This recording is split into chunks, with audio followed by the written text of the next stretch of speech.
Oke, bismillahirrahmanirrahim. Assalamualaikum warahmatullahi wabarakatuh. Selamat datang kembali di channel Didik Sains. Semoga para penonton saya dalam kondisi sehat walafiat dan dapat beraktivitas dengan baik selalu. Amin. Oke, dalam video kali ini saya akan menjelaskan tentang model antrian multi channel ini. Banyak yang belum paham terkait hitungan ini.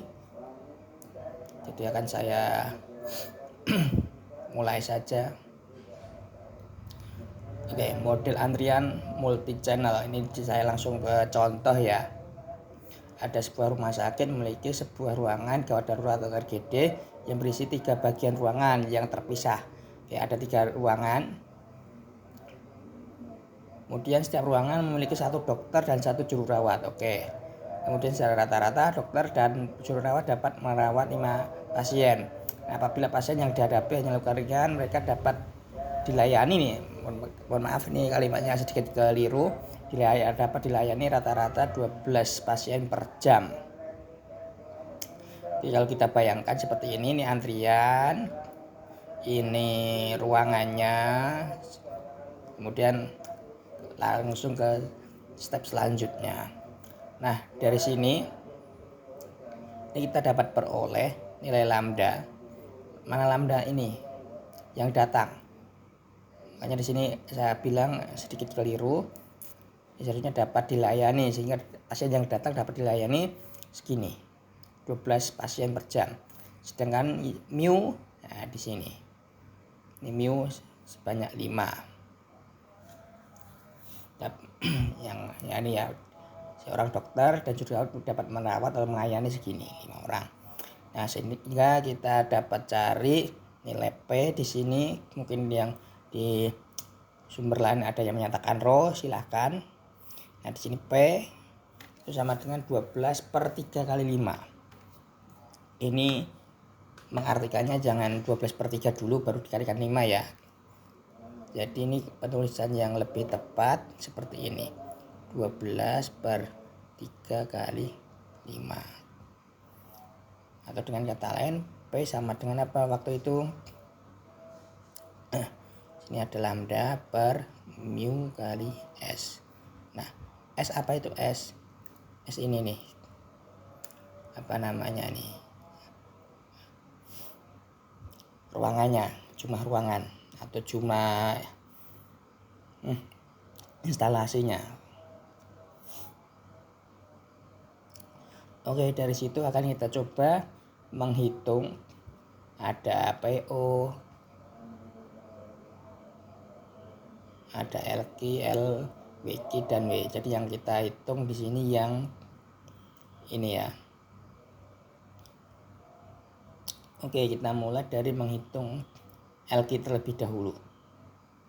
LQ,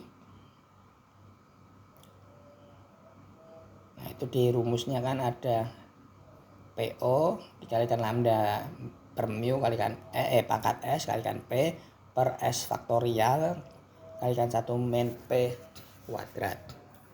Nah, di sini ada P0. P0-nya itu diperoleh dari mana? Ya, ini sekalian memperbaiki video yang sudah tayang. Ya, di sana di video ada sedikit kekeliruan. Nah, di mana di sini kan P0, P0-nya langsung. Nah, ini kesalahan saya, kurang teliti dalam menghitung P0. Oke, di mana P0 itu dirumuskan seperti ini ya. Ada sigma n sama dengan 0 sampai S kurang 1 dari lambda per mu pangkat n per n faktorial. Kemudian ada ditambah lambda per mu pangkat S per S faktorial kurangi bla bla bla itu. Ini masih pangkat minus 1, pangkat minus 1. Oke, kita jelaskan P0-nya terlebih dahulu. Nah, di mana P0 di sini saya jelaskan ini dulu. Terdiri dari 2 suku. Yang pertama ada yang jumlahan dulu, yang sigma dulu nih. Nah, untuk yang sigma ini kita tulis dulu nih sigma dari N sama dengan 0 sampai S-1 S-nya adalah 3 kurangi 1. Kemudian dari 12 mu-nya, lambdanya 12 ya, kita ingatkan kembali tadi ini ya. Lambdanya 12, mu-nya 5. N-nya berapa? N-nya nanti. Nah, kita jalankan nanti N. Karena di sini kan N dari 0 sampai 3 kurangi 1. Oke, dan itu dapat diartikan seperti ini. Nih yang bawah ini. 12/5 pangkat 0 kan dimulai dari N sama dengan 0. Dari 0, kemudian 0 faktorial ditambah dan seterusnya sampai 3-1. 3-1 berapa? Ini 2. Ini arti dari sigma ini tadi. Kemudian yang ini yang saya tulis lagi di sini. Nah, sehingga dari situ kita jumlahkan yang merah itu jadi seperti ini. Kemudian yang hijau jadi yang sebelah di sini. Nah, ini makanya walaupun di sini cuma terdiri dari 2 suku, ya ini bergantung yang suku pertama bergantung pada N ya. Jadi cukup banyak jadi hitungnya. Ini kalau kita jalankan jumlahannya kita peroleh P0 sama dengan 0,056. Oh ya, mungkin masih ada yang bingung faktorial. Faktorial itu seperti apa? Oke, saya sedikit jelaskan di sini tentang faktorial. Catatan penting ya di sini. Bentar, warna biru aja. Faktorial. Faktorial itu ditandai dengan seperti ini. Tanda seru. Yang artinya misalkan kita N-nya itu 5 faktorial itu artinya 5 kali 4 kali 3 kali 2 kali 1. Jalan mundur terus. Nah, ketika ini ada 0 faktorial, ini khusus ya untuk 0 faktorial itu diartikan 1.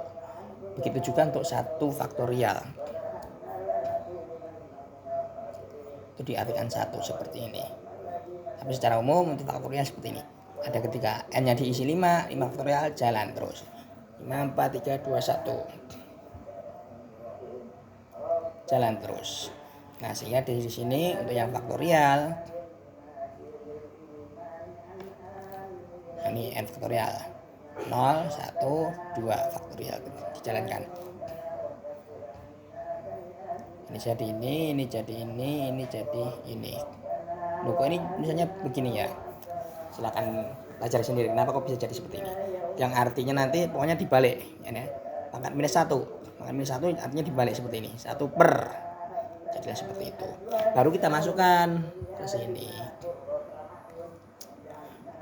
Ini ada sedikit keliruan ya, pokoknya saya tinggal masukkan ini, kalian hitung ini. Nah, ini ada faktorial lagi kan di sini. 3 faktorial. Nah, 3 faktorial kan jadi tinggal 3 kali 2 jadi 6. Nah, ini yang sedikit keliru bagian ini. Tinggal kalian hitung sendiri. Saya tinggal menghitung ini akhirnya. Hasilnya adalah 2,58 pasien untuk LQ. Nah, LQ diperoleh segitu 2,58 pasien. Selanjutnya kita hitung WQ dan seterusnya sampai sampai L. WQ dimana rumusnya adalah WQ sama dengan LQ per lambda. LQ-nya sudah ada 2,58 per 12. Sehingga satuannya di sini 0,215 jam. Kok jam? Ya kita lihat jam. Nah nih 12 pasien per jam. Ya, jadi di situ dalam jam. Nah, atau dinyatakan dalam menit seperti itu. Itu juga untuk W perumusannya seperti itu. WQ per plus 1 per mu. Ya, WQ-nya berapa dalam jam boleh. Lebih aman dalam jam dulu ya. Tambah 1/5 jam. Nah, jadi jawabannya 0,415 jam atau dalam jadikan menit. Paham ya, jadikan menit. Nah, kemudian untuk L-nya tinggal lambda kali W. Lambdanya tadi 12, W-nya 0,415. Diperoleh segitu, 4,98. Nah, untuk arti dari masing-masing simbol silakan diingatkan kembali di slide yang ada ya. Oke. Kemudian contoh selanjutnya di sini ada sebuah pompa bensin berisi 2 mesin yang terpisah untuk setiap pengisian BBM. Berarti di sini ada S sama dengan 2, dan setiap mesin hanya memiliki satu jenis BBM dan satu petugas. Secara rata-rata petugas dapat mengisikan 22 kendaraan. Apabila kendaraan yang datang rata-rata adalah segini, wah, salah ketik lagi ya di sini. Ya nggak apa-apa. Ini 35 kendaraan per jam seharusnya ya. Oke, ini kita hitung sama seperti yang di atas tadi. Ada LQ, ada W, ada WQ, ada L ya. Oke, yang pertama kita lakukan ada yang diketahui adalah S, mu, dan lambda. S-nya ada 2, mu yang dapat melayani ya. Ini dapat melayani segini 22 kendaraan, kemudian yang datang rata-ratanya adalah 35 kendaraan. Nah, oke, dari situ kita peroleh nilai P dulu nih, atau tingkat intensitas fasilitas pelayanan. Nah, P sama dengan lambda per mu S. Lambdanya adalah 35, mu-nya 22, S-nya 2. Oke, kita peroleh segitu 0,795. Nah, kemudian kita jumlah pelanggan yang diharapkan menunggu dalam antrian. Oke, pelanggan yang menunggu dalam antrian. Dari rumus seperti itu ya, LQ sama dengan P0, ya cukup rumit. Dimana P0-nya seperti itu. Ya kayak tadi kita hitung bagian lambda yang sigmanya dulu. Sigma lambda per mu pangkat n per n faktorial. Hanya dari 0 sampai 2 kurangi 1. Kemudian yang bagian ini ya, yang suku keduanya lambda per mu pangkat s, ya, dan seterusnya. Nah, yang sigma perlu diperhatikan karena n dari 0 sampai S-1, berarti S-1 nya berapa? 1 kan? Ya, berarti cuma ada 2 suku seperti ini. Nah, untuk yang hijau ya tinggal nulis aja. Ini kita lakukan perhitungan, kita peroleh seperti ini. 0,1139. Baru kita masukkan ke LQ-nya, perumusan LQ. Kita masukkan ke perumusan LQ, kita peroleh segini. Jadi antriannya diharapkan adalah 3 orang ya, kita bulatkan di sini. Kemudian sini ada WQ, W, dan L. Nah, tinggal masukkan aja. LQ sudah ketemu, masukkan saja. Oke, semoga dengan video ini dapat memahamkan yang nonton. Sampai jumpa dalam video selanjutnya. Terima kasih setelah menonton. Saya akhiri, wassalamualaikum warahmatullahi wabarakatuh.